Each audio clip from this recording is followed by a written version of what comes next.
નમસ્કાર, હું છું પ્રિયા અને તમે જોઈ રહ્યા છો જનતા કી જાણકારી ન્યૂઝ। નજર કરીએ આજના સમાચાર। પાવર ગ્રીડ ટ્રાન્સમિશન લાઇનને લઈ સુરત જિલ્લાના ખેડૂતોની કલેક્ટરને રજૂઆત। ઓલપાડ, કામરેજ, માંગરોળ, બારડોલી, માંડવી તાલુકાના ખેડૂતોની કલેક્ટરને રજૂઆત। મોટી સંખ્યામાં સુરત સહિત દક્ષિણ ગુજરાતના ખેડૂતો એકઠા થઈ કલેક્ટરને રજૂઆત।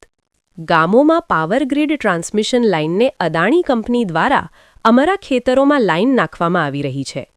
જો ખેતરમાં પાવર લાઇનના થાંભલા લગાવવા હોય તો અમને જંત્રી પ્રમાણે વળતર આપવાની માંગ।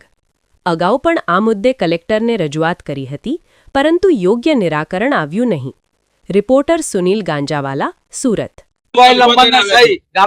સમગ્ર દક્ષિણ ગુજરાતમાંથી જે 14 જિલ્લાઓમાંથી જે હાઈટેન્શન લાઇન વી ટ્રાન્સમિશન લાઇન પસાર થાય છે એને લઈને અમે ખેડૂતોએ વારંવાર કલેક્ટરશ્રી તમામ કલેક્ટરે રજૂઆત કરી છે।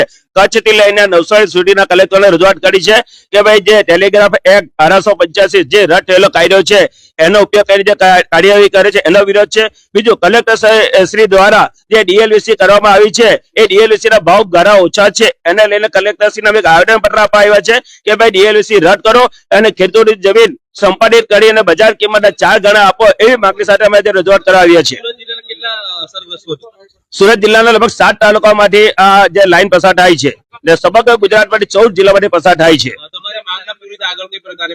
જો અમારી માંગ ન પૂરી થાય તો અમારી સંઘર્ષ સમિતિ જે ગુજરાતની 23 સંસ્થાઓ ભેગી થઈને ગુજરાત સંઘર્ષ સમિતિની રચના કરવામાં આવી છે અને આ સમિતિ આખા ગુજરાતમાં જો અમારી માંગણી ન સંતોષાય તો હાઈવે જામ કરવાની અમારી ચીમકી છે। વાત કરીએ તો જૂનો કાયદો જે રદ થયો છે તો બી